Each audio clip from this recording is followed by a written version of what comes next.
Hello, everybody. Welcome back to the United Stand. 104 days after losing 6-3 to Manchester City. We have done it. We have beat them. And I can't lie, it's actually a momentous occasion, not only for us three sat here, me, Beth, and Kev, but for every Manchester United fan to see the huge leaps and bounds that we have all come on, right?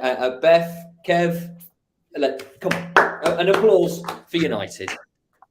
It was absolutely unbelievable. Can I just get started and just say, obviously we're not in the studio right now because we've had massive problems getting in. I've just come across from Old Trafford. I have not seen Old Trafford like that since the Liverpool game when we beat them. Ten Hag is a special manager and he's taken us places. The way he was today was absolutely incredible. The team spirit, the mentality was unbelievable. That City side, that was City's best side by a mile.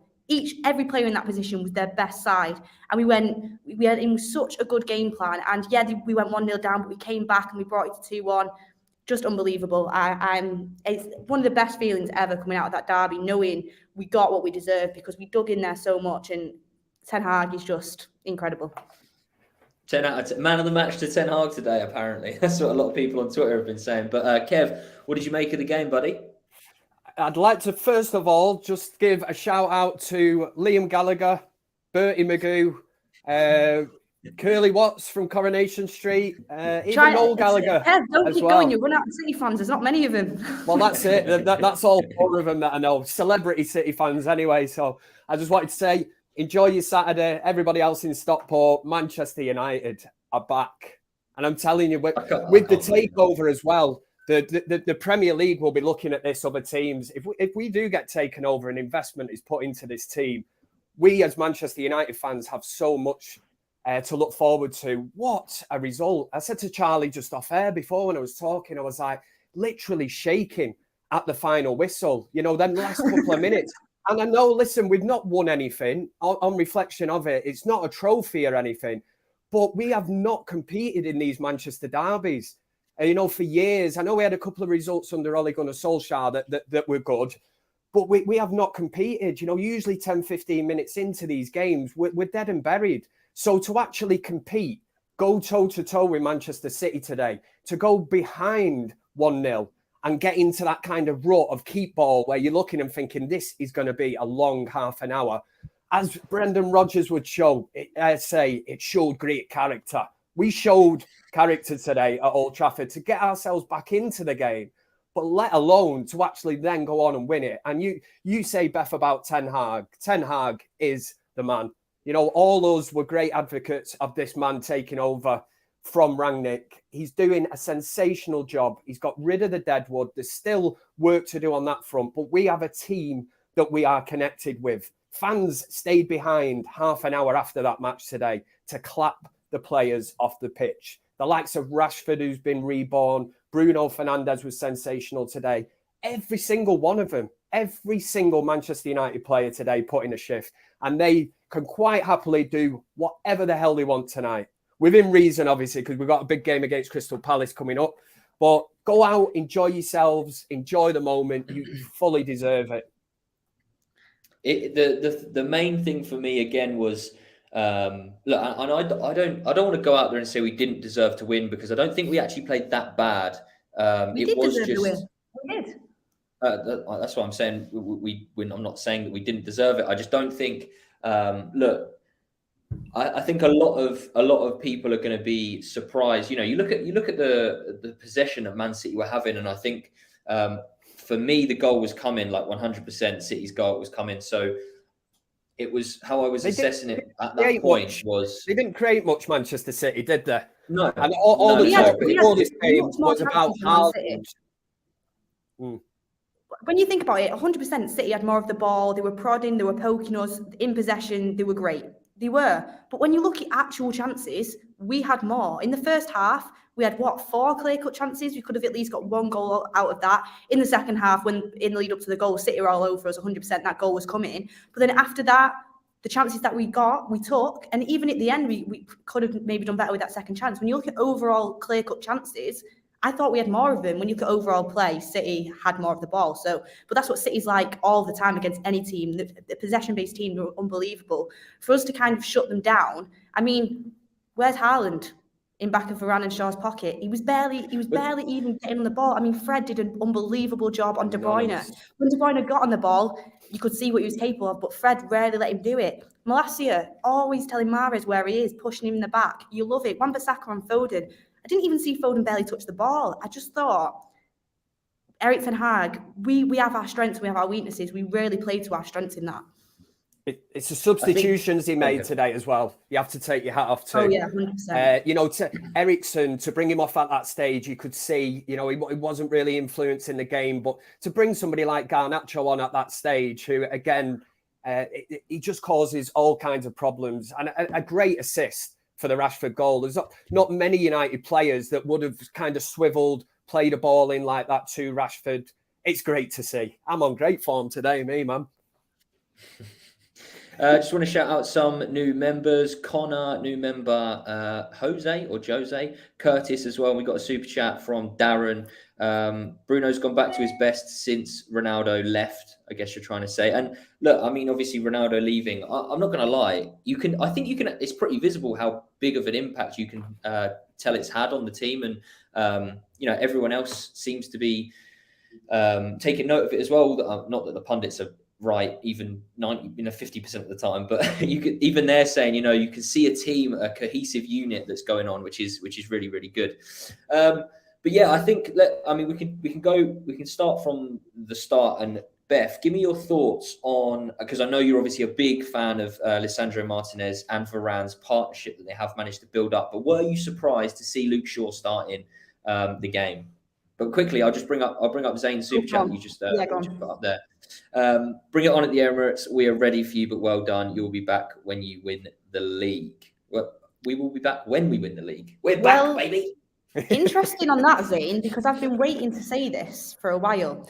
I did predict a 6-pointer in the Arsenal and the City game, and 1 out of 2 so far. And if we can do that performance against the best team in Europe, don't get me wrong, that team on paper, Man City's team, the one that Pep put out, in every position is their best team. If we can do that, we can go to the Emirates and we can beat Arsenal. So, I mean, I would say if we go to the Emirates and we beat Arsenal, I'm happy to sit here and say we are in a title race. That is where we're at. But right now, we've just beaten Man City. We're 1 point behind Man City, comfortably in the top 4. Man United fans can be so happy that we're at a place where we never thought we'd be at the start of the season.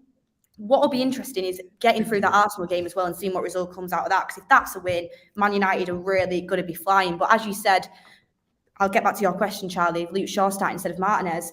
I saw it and I thought there was a few things in that team that made me question. I mean, in our group chat, people changed the score predictions because of the lineup, because it was questionable. Like, you can look at that and think, I looked at it and thought, wow, isn't the team I'd go for. First of all, Bruno on the right was a worry for me. We've never seen the best out of Bruno on the right. Ten Hag proved me wrong. I thought he had a good game, gave away a few silly balls, but his energy, his work rate, the passes he did put through, the goal, he had a great game. Moving him back to the centre as well at that moment was a brilliant move from Ten Hag. Malacia left back because Shaw was in the middle was a worry for me. We've seen how good Luke Shaw is defensively. Malacia is a work in progress. He's a good player. But I thought against Mahrez, who is on major form right now, that would be a big worry for me. Kept him quiet, never let him get past him, or constantly letting him know he was there. It reminded me how he was against Salah in the Liverpool game when he completely shut Salah down. So again, credit to Ten Hag. And Luke Shaw and Varane, they held the line, they worked the line, they were constantly communicating. Luke Shaw was communicating with Malacia all the time, which really, the fact he knows the left back position as well, I thought worked brilliantly. And yeah, Martinez and Varane, what a partnership. But Luke Shaw came in today because Martinez clearly isn't it 100%, or else Ten Hag would have played him. And he was brilliant. I mean, Erling Haaland, you're talking about one of the best strikers in the world here. He didn't get a sniff out of Luke Shaw or Varane. I thought, Luke Shaw, to consider he's a left back, the way he played centre back today is incredible. And again, credit to Ten Hag for seeing that vision in him and bringing it out of him. And again, moving Shaw back to left back at that moment in time was a great decision. It just worked out so well. Yeah, well, I'm guessing Mark has sent everyone over because the comments flooded with Ten Hag MOM. So welcoming everybody. If you did miss the start of the show, we were just having a good old chinwag about us beating Manchester City. And I know, look, a lot of people, opposition fans now will be going on and saying, look, it's only one game, all this, blah, blah, blah. But it is definitely more than that to us, isn't it? It does. I always talk about progression. And this is not just one step forward. This is 10 steps forward. The performance, the desire. I thought Marcus Rashford didn't have. He's played a lot better in other games, but considering in the first half he went down and everyone thought he was injured, and comes back and scores, and it just shows how when your luck's in and everything's going your way, and it's just we're in such a positive place at the minute, I think, as a whole club, which is unbelievable. Do you know, Charlie, when I was in the game, I just wanted to say, when I was in the game, when we brought it back to 1-1, I mean, even when we were 1-0 down, I was thinking to myself, because we always talk, you were saying, even if we lose this game, as long as you can see progression from the last derby, I was thinking, 100% I want to win this game. But when we were 1-0 down, I did doubt it. I thought the best we can get out of this is a draw. I did think that, but I thought even if we get that, the massive progress you've made is unbelievable. But for this team to actually have the mentality to then go on and win that game, and Erik ten Hag to make the subs that he did, just shows that the amount we have improved is ridiculous, really. Yeah, it is. And I think obviously you wouldn't have heard it, but the commentators were saying that you can see how much we have progressed, especially in the first half. Considering what I don't even want to speak about it, but considering what the score was in the first half, obviously the previous game,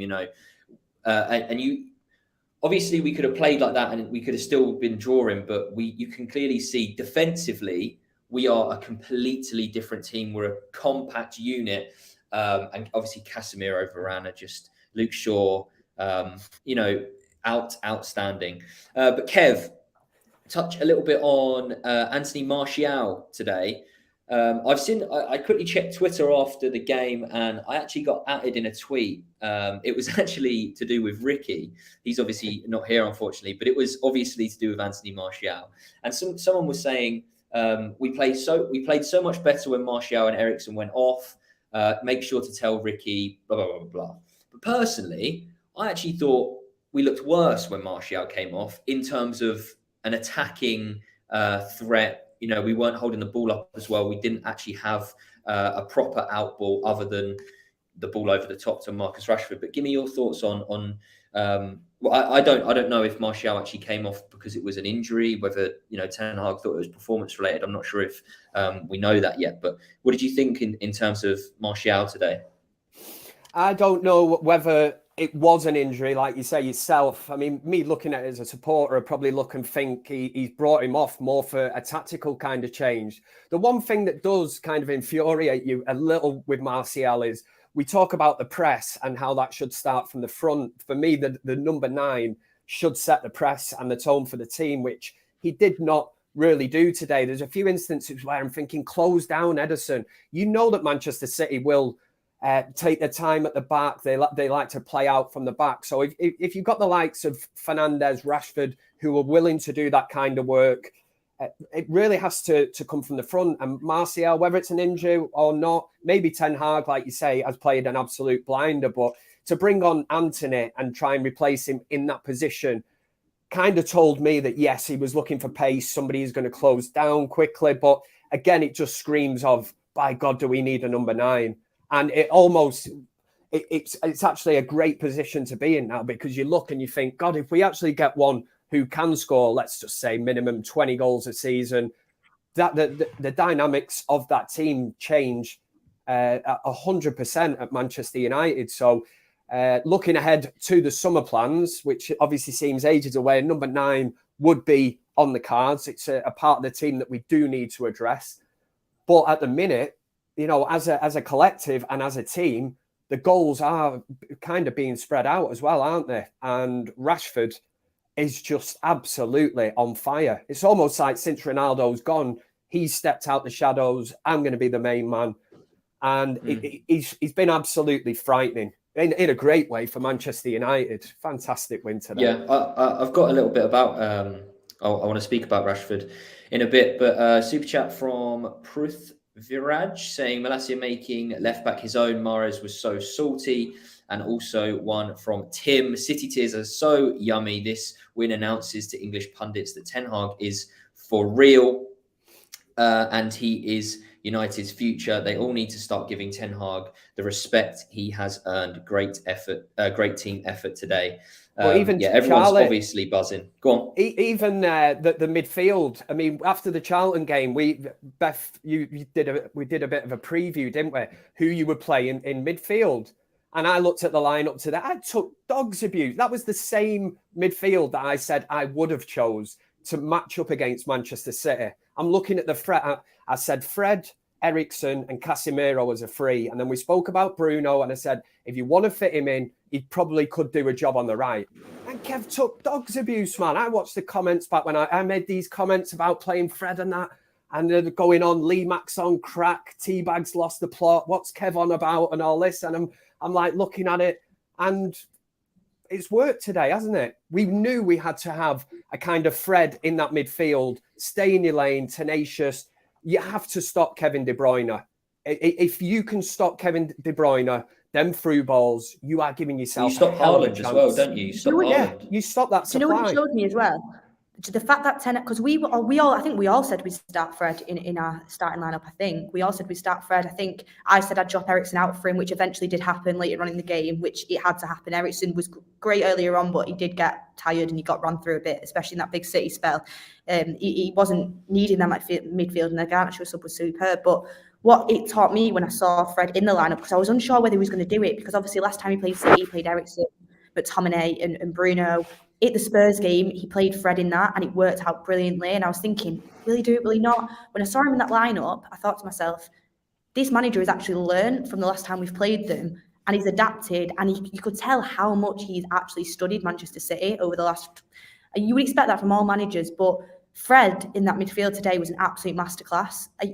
For me, it was one of the main reasons we won the game. We completely stopped, like you said, Kev, the ball constantly getting through to Haaland. I mean, Kevin De Bruyne could barely get a sniff. When he did, you could see what he was capable of, but it was so small. And without Kevin De Bruyne, they've still got brilliant players over the pitch, but everyone's allowed can stick to their jobs then. But Fred in that midfield was a masterclass. It really was. Ten Hag must have looked at that, because you look at the last derby, how many times did the likes of De Bruyne, Foden receive the ball in midfield? They had time to turn, get the head up and play the ball into Haaland. You know, you say there's nothing you can do about it in that first derby. For me, there wasn't. But the difference is now you've got Casemiro in there, who's been absolutely mint for Manchester United. He's just another level, a different level altogether, and he gives you that protection.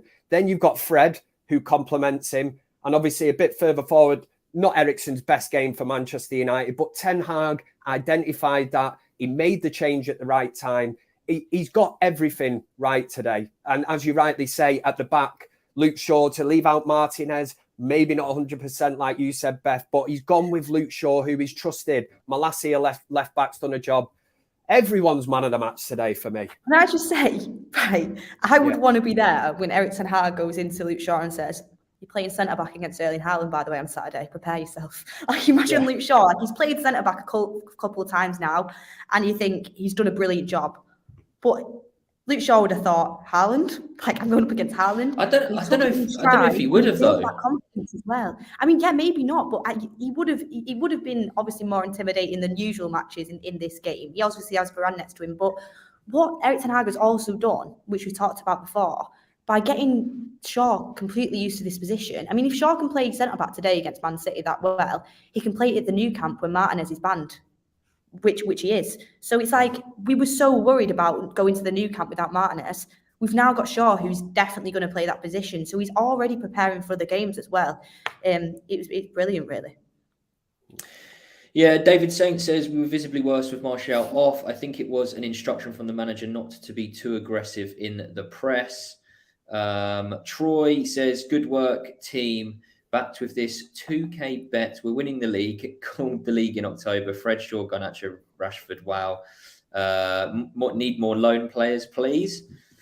Ivan says Ten Hag is working miracles. He's not even a full year into this project. Manchester is red, and in time he'll take us back to winning everything. Enjoy the ride. Enjoy the progress. Cheers, everyone. I think again, there's just so much positivity with Manchester United at this current minute, and what I was hoping that, yes, even if we were to have lost this game, that there was still positives to take out from it. And obviously with winning, there's only positives to take out of it, right? Like, forget everything else is incredible.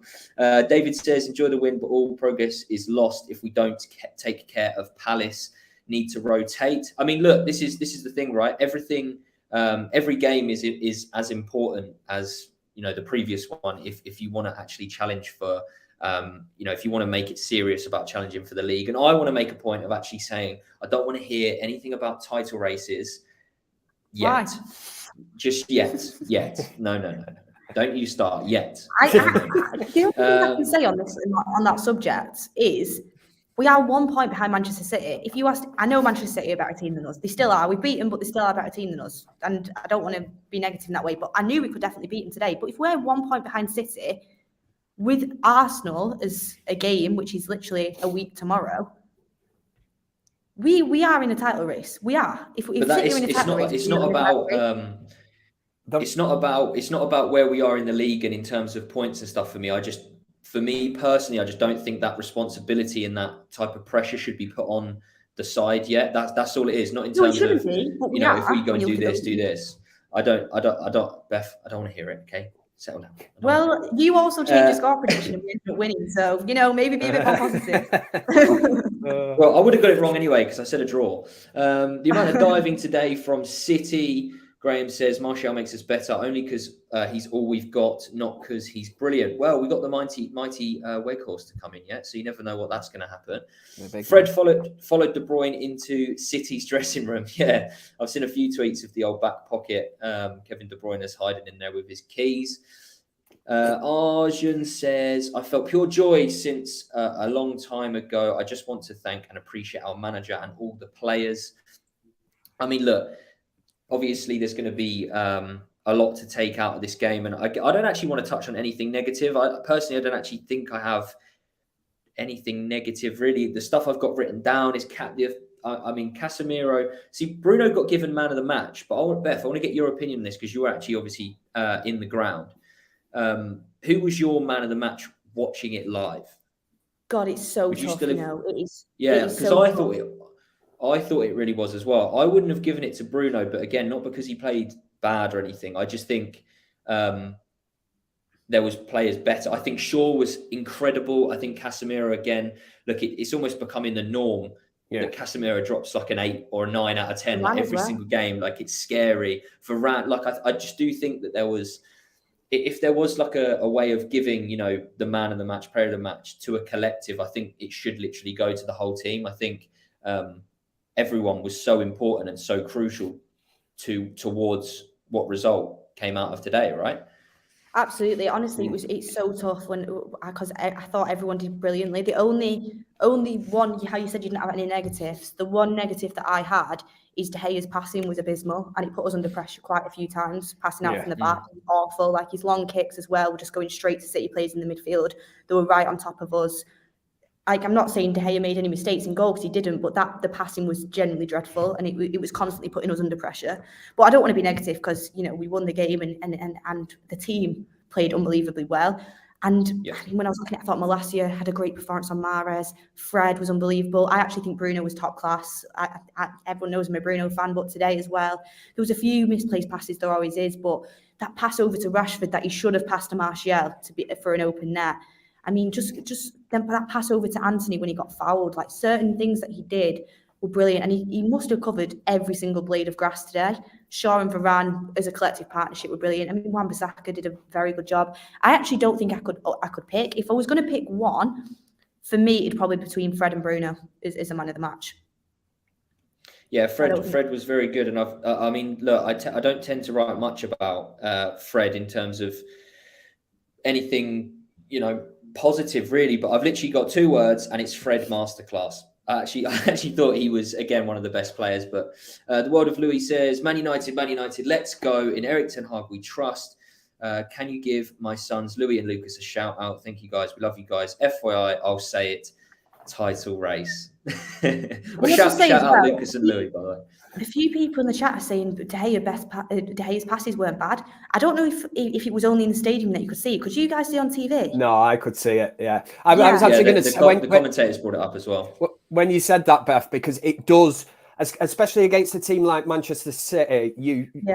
I don't want to slag De Gea off, but I think we all know as Manchester United fans, it's definitely one of the weaker aspects of his game, which is his distribution. I said that to my son while I was watching it, and I thought, you can't do that against Manchester City. You need a breather. You need to either, I know you mix it up. You can't always play out from the back because of the way that City press. So if you want to try and break that press and mix it up, but there was a few instances straight out for a throw-in or just straight back to Manchester City. And you need to give yourself a breather in them game. But at the end of the day, we won.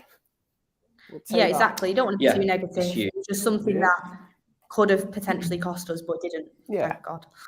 Hindsight's a wonderful thing, right? We actually are fortunate enough to be in that position now to look upon a win and say, look, if we're being critical, De Gea's passing wasn't that good, and we still come out with a win. Beat both Liverpool and City. And then in quotation marks, eras come to an end. I think honestly, this win against City now actually makes the Arsenal game even more important. Just for the fact of, again, momentum, and again, it is before the Barcelona game as well. I think, look, as I say, every game is just as important because today is vital. But if we go and lose to Palace, it's the expectation. This is what comes with a result like this today. We've spoke previously, and remember you said, Beth, what was it? How many points will we get from Manchester City and the Arsenal game? You know, I said 4. I think Ricky said none, obviously.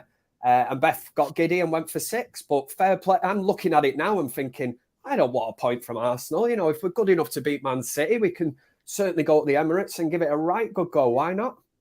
Do you know what's funny as well? If people think I'm insufferable now, imagine if we go and win at the Emirates. Oh, it'd be off the scale, man. I'm actually a little bit scared for everyone's health in terms of if Manchester United actually keep on winning. Like it's going to be strange. Everyone's going to be acting a bit weird, and I'm not going to be used to it. But this is a possible negative, not on any of the performances. But if Martial is injured, we need to obviously discuss that for a little bit. It means that Weghorst should come straight in, Kev, right, for the Palace game. You think we might see the mighty 6'6" or whatever he is, man, start up front? I don't think I get that excited. Then again, it depends what Ten Hag sees in training, because at this point, you're only really relying on Martial, aren't you, as your number 9? And the big man, if there's one thing he can say, well, he's obviously a big specimen of a man. We've not had that for a while, have we? Somebody up front we can play the ball into, he can hold it up, left foot, right foot. Somebody you can actually put a ball into the area, you know, scoring headers as well. I was looking at this team the other day and I thought to myself, I was like, apart from like a Van Nistelrooy or someone, I was thinking, what striker would you love, you know, to bring into that team that we've had at Manchester United? And I'm driving along and I thought, do you know what? A prime Cavani at the top, the tip of this team, especially against a team like Manchester City today. And I don't mean the Cavani that we had at Manchester United, who was still decent, but I mean a prime Cavani would have, just to set that press from the front, hound them down, force them into mistakes, good in the air, an absolute warrior up front. And I was thinking that would have been sort of the icing on the cake if we could have had, you know, a striker playing up front there today for us. I know Martial was definitely probably injured.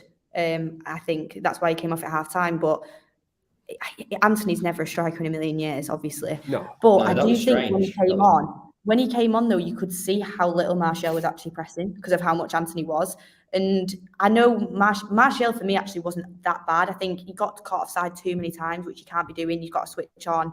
The way he took the ball down a few times and passed it off was great, but you need more from a striker. I expected more from him. Bruno was out pressing him. Rashford was out pressing him. Eriksen was out pressing him. I know he was probably injured, but like Kev said, you do need that. Imagine like that young kind of Edison Cavani up front for us. It would be 100% the missing piece. I completely agree with you on that. Someone's just said Tevez in the comments, and that's a great shout as well. You've got that same kind of tenacious, never gives up, constantly chasing down.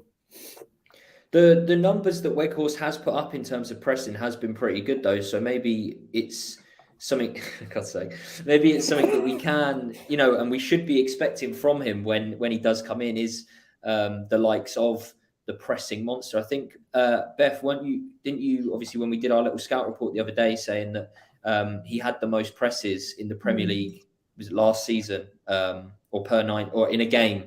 I don't know if it was over the whole season, which is, again, it's another option that we do have because, not everyone will play like City. Palace is a completely different game. They will sit back that little bit extra. They won't, come forward as much. But now, and a big thing now is, as I think Kev mentioned earlier on in the show, teams are going to be looking at us, and they've almost got the fear back. They don't want to come to Old Trafford because we're 9 in a row now. They're getting scared. You can almost sense the fear. And I'm going to say, there was in Zane's super chat earlier, there's that fear there of, can't wait to see you at the Emirates because we're coming, and it's so exciting.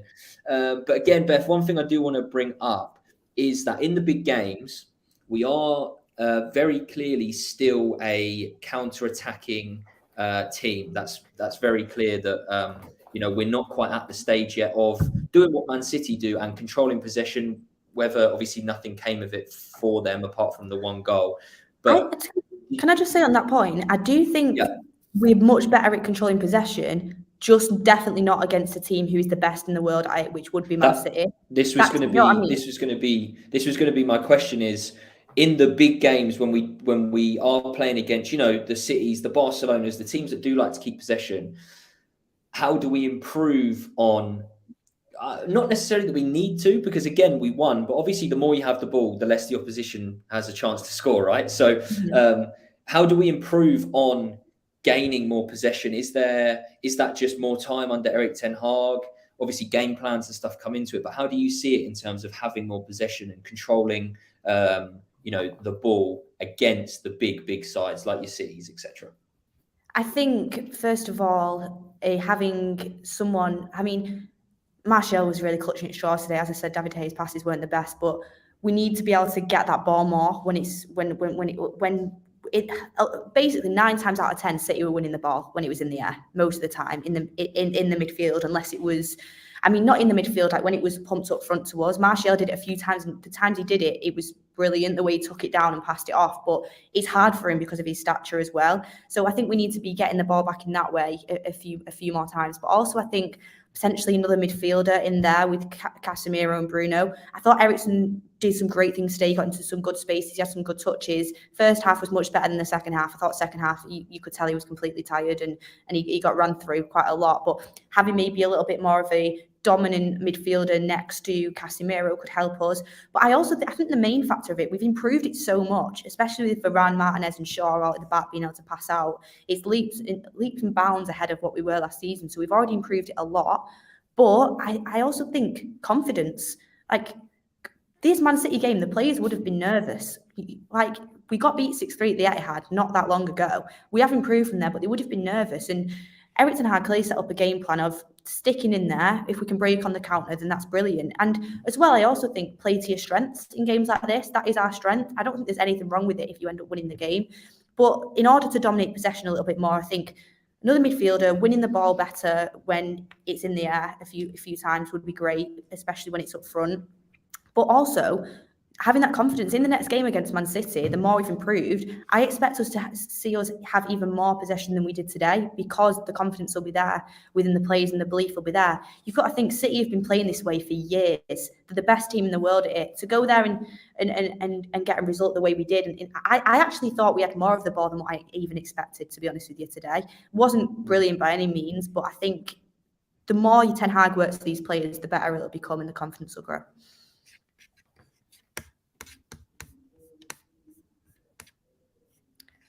I think you muted, Charlie.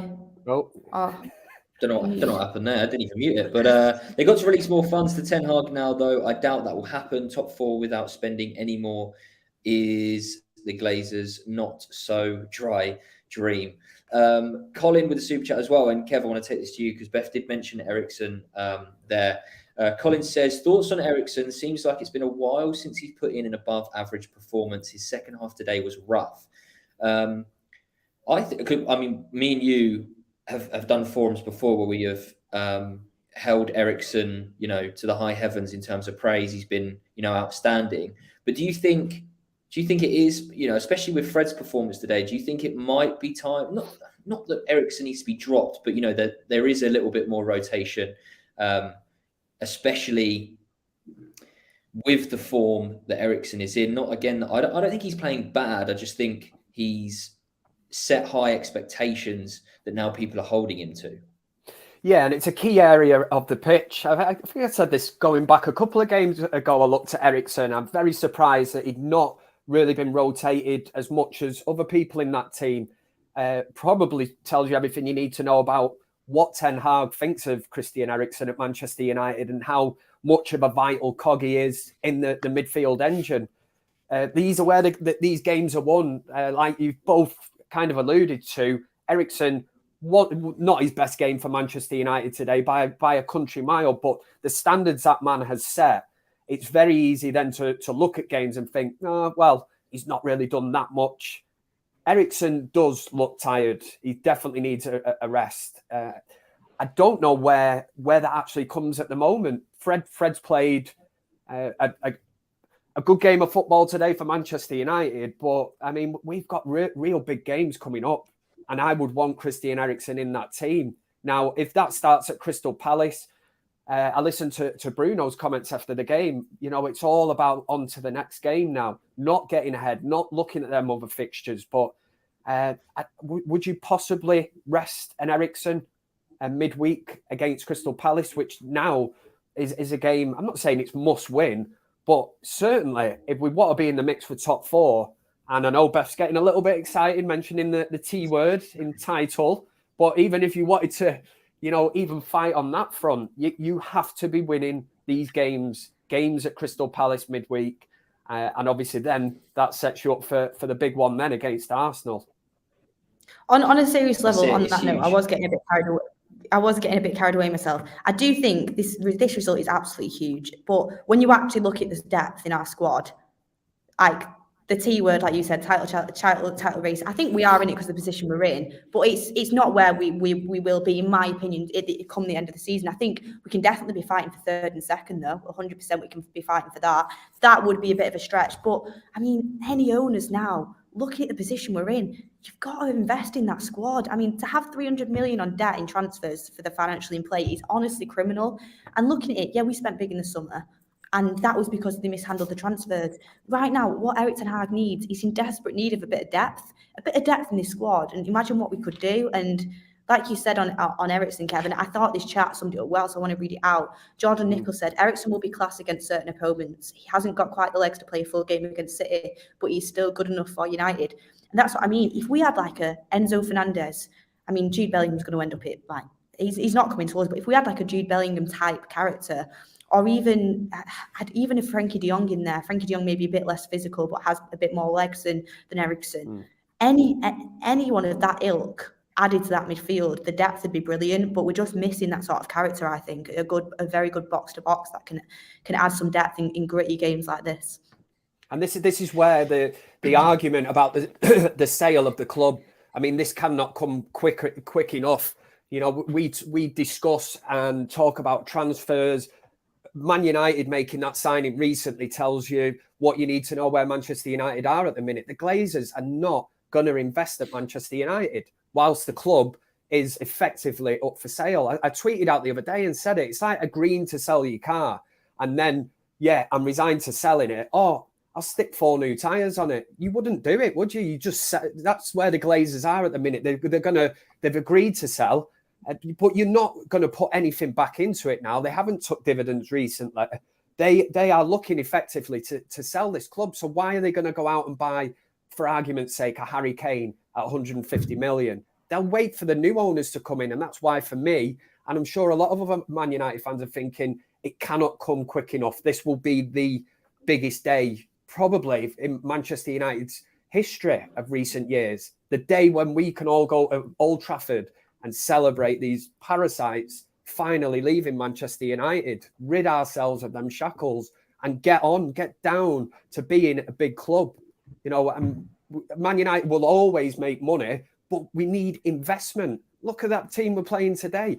You know, the investment that has gone into that team, the caliber of players. We're getting there slowly, but by God, we need investment. Yeah, SK says here, no matter what happens, if you think about it, we are the only club still in all comps and we're looking for top four. That's impressive still, but we need backups. Trigger Salt says some games do not suit Eriksen, others he's perfect. Michelle says, should we look at McAllister to bolster the midfield in the summer? I mean, look, there's a lot better options, I think, out there than McAllister. Yes, he's a World Cup simple answer winner, to that one. Rory does say, to further add to the Eriksen topic we're discussing, he does say Eriksen lacks energy, pace, strength, and defensive output. He rarely gets involved in duels. I would look to upgrade in the summer. Now, I'm actually going to disagree on this on Rory because I don't think his job is to get involved in defensive duels and in terms of defensive output. I think that's what Casemiro is there for. You saw Casemiro there today, tactical fouls, all the ugly stuff that goes unnoticed, but because he's doing such a good job at it, it's being very noticed now. Whereas Eriksen is so clever, and again, it's all the stuff that goes unnoticed in the sense of positioning and all that stuff. I personally think Eriksen is vital to Manchester United's success so far. I just think he sets such high standards, and again, as most people have pointed out, they think that he's better suited for some games and not so suited for the other games, and that is again why it comes down so importantly to depth. But Kev, simple one. Are we, and this was actually, I wrote this down before Rashford scored, are we asking too much of Marcus Rashford in terms of not only goal scoring, but, you know, he's obviously on the form of his life. He's not just scoring goals, he is playing well as well. But do you think we're asking too much of him, considering the backup that we don't really have? It would be, again, man management with Marcus Rashford. But again, he's in the form of his life. You can't really rest a player like that at the minute. We've seen it midweek. He comes on against Charlton. Literally everything he is hitting is going in. He's in the right place. Like you say, the form of his life. So I wouldn't rest him. There's people that have been highly critical of Rashford. Some people believe that he's only really just kind of started playing, maybe realising the potential that he has as a Manchester United player. For somebody like that, you keep playing them. You keep them in the team. You know, you think of the goal-scoring run that Ruud van Nistelrooy went on for Manchester United. You know, I'm sure back then people weren't looking and going, maybe we're a bit over-reliant on him, better take him out of the team. And I'm sure if you ask Marcus Rashford himself, he won't be saying, I don't need a rest. You know, especially a goal scorer like that, you want to be playing every single minute, starting every game, because when you're in form like that, you're absolutely on fire and untouchable. And long may it continue, I would say. It's like today when he got in. Well, I thought when Anthony was warming up at half-time, I thought 100% it'd be Rashford that's coming off. The way he was holding his like groin or leg, wherever he was holding, I was thinking he's not coming back from that. Like he's going to be off at half-time. And to be able to come back out and play the rest of the game and then get the goal as well is brilliant. And like that super chat just said, that then not asking too much, but maybe relying too much on him. Because when I thought if Rashford comes off, that's a massive goal threat for us gone. And I struggle to see where the goals are going to come from. Because even when Bruno scored that goal, Rashford's run was a lot to do with it. That's why the ball initially got played in the first place. And even today, like Kev, you said, it wasn't his best game, but I think partly because he didn't want to, go on his injury too much, especially in the second half.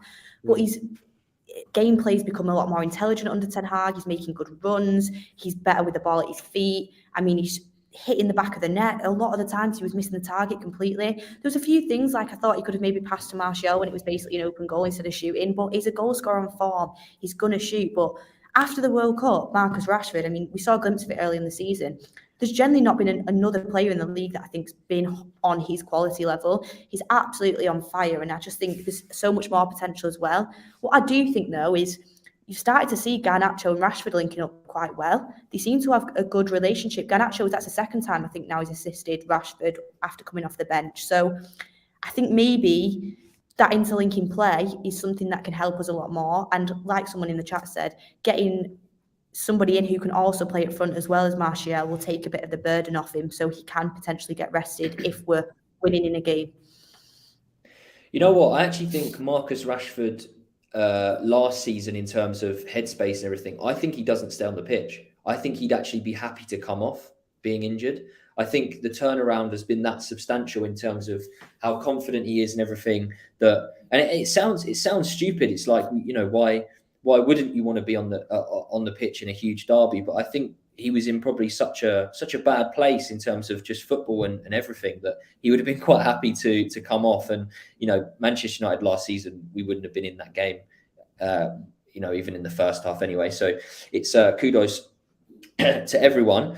But I think, and Beth, obviously we spoke a little bit earlier about the fact of whether we actually deserve to win the game or not. I'm not going to touch on that directly, but I actually think the fact that we won this game not playing our best, I think it's we can both agree, I hope, that we definitely didn't play our best. But winning it when we're not playing our best shows how far we actually have come in terms of just mentality and just the team is such a unit. We obviously noticed at the start of the season, Varane, Dalot, the back four basically were the ones high-fiving each other. It's almost now infectious that the whole team have adopted that. And, there's that relationship with the fans. And there was that bit at the end where after Rashford and Bruno done that interview, and Bruno's pushing Rashford over to the fans and getting him to cheer him, and that, it's all these little things that they just add on. It's this big snowball effect that it's so much easier to get behind your team. And I actually tweeted out a couple of weeks ago saying that I was falling back in love with Manchester United again. And loads of people gave me abuse about it, but it's like, it's completely different over this short time that Ten Hag has had. So it's so positive to see what he actually can do long term. I actually think, I know it's not the best we've played in recent weeks because of the opposition. Like, I think I think the way we played against Man City was brilliant, I have to say. Like, I think that squad, that's what we're capable of right now. We can push on for more in the future, but against Man City, you've got to say that I think, despite the way Arsenal have played this season, I still think Man City are the best team in the league. And to play like that against Man City, and like you say, manage to get a result, especially after going 1-0 down, says so much about the mentality in that squad. And even Erik ten Hag as well. Them substitutions, I was saying probably about 5 minutes before, I was like, Eriksen needs to come off. He's getting bullied by Jack Grealish in that midfield. He's getting ran through. We need to get Garnacho on, like, go against tired legs. But even bringing Garnacho on against Walker, who, by the way, he's a brilliant right back, especially defensively, is still a big ask. Garnacho's good and he's a great talent, but it's a big ask to go up against Walker, who is, he's played games against Mbappe before. He's a great right back. I do have to admit that. And that pass with the ball control into Rashford, he completely did him and put the pass in. The confidence that Garnacho had and the substitution as well to make that happen and actually go and get the win was brilliant. So, yeah, it says a lot about this team, the fact that we can come back and win these games now. But I think it also says a lot about Ten Hag and how much he's kind of adapted the way not adapted, but maybe improved the way he knows these sort of teams now. Because I think the way he went into the City game earlier in the season wasn't naive, but we didn't have certain players there, but it wasn't the right game plan for where that squad was at now. But today was completely the right game plan. We set the tone early on. We didn't concede early. We shut down the midfield. We had Fred man marking. He made the substitutions at the perfect time. Rashford, like you said, carried on when we needed him to. I think it really does kind of set the tone as well now for the rest of the season. This is a really defining moment of the season. We end up losing that game today. I think a draw still would have been a good result. When we went 2-1 up, I actually thought, even if City come back now, at least we can maybe get a draw out of it. But to go on and win that game is incredible.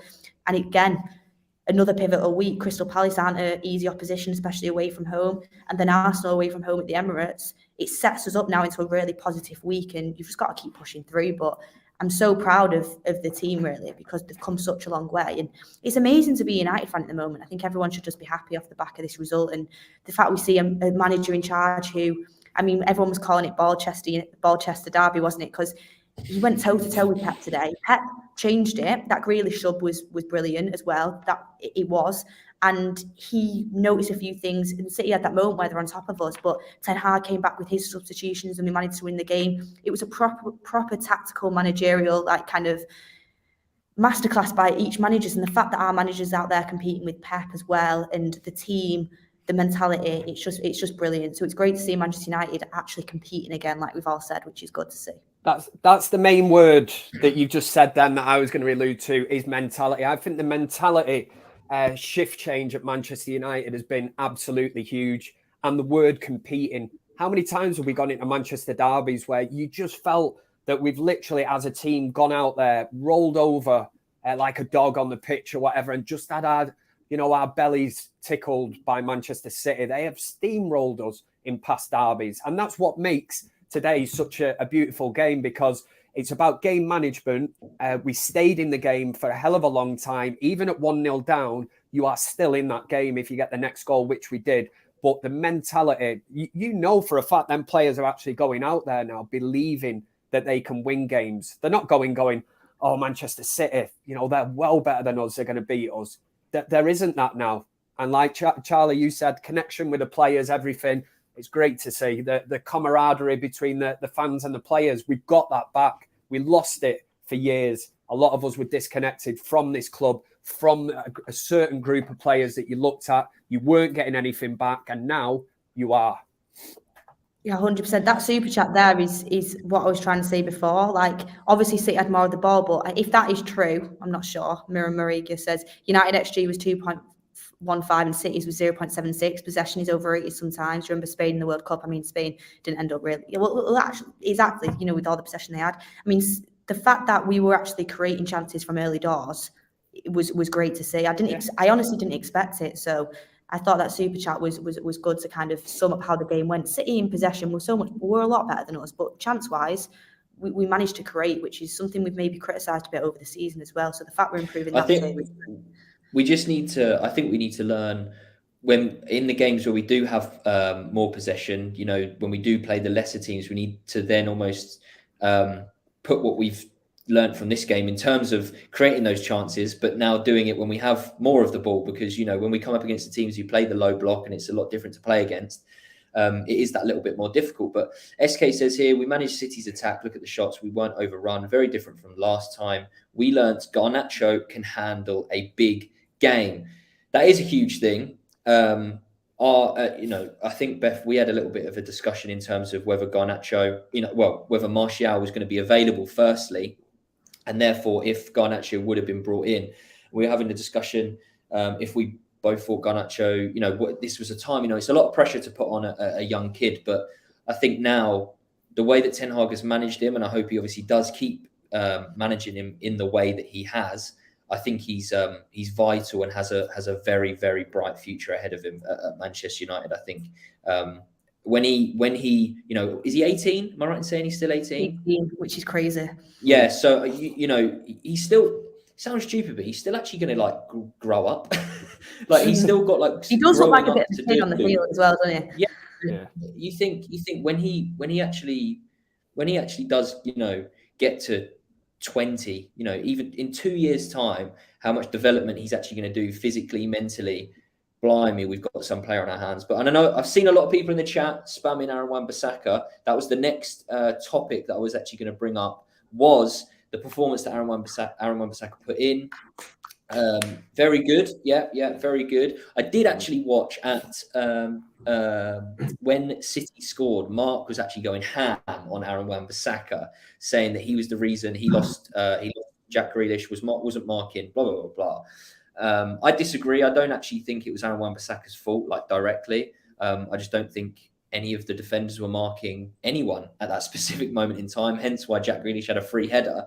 But the point I want to get to is, and I'll put this to Kev, with Dalot being out, I'm unsure how long this is for, how many games he's going to be out for, but with 3 games a week at this point, can Wan-Bissaka capitalise on Dalot being out? Because we have seen the performances that he has been putting in have been very good. Obviously, when Dalot was coming back from the World Cup, he's had a good turnaround, hasn't he, so far? I mean, look, a lot of people are still going to want him out. But what do you think about the possibility of keeping him at the club now? Again, I think if you'd have asked me this a month ago, I'd have been very, very worried. Again, something we've discussed a lot is, does Dalot, need competition at right back? And I don't think a lot of us seen this one coming, that Aaron Wan-Bissaka would be the player to actually now be pushing to get back into that team. A lot of us have questioned him, maybe his desire. Does he want to be at Manchester United? Is Manchester United too much of a big club for Aaron Wan-Bissaka? He is coming back fighting now.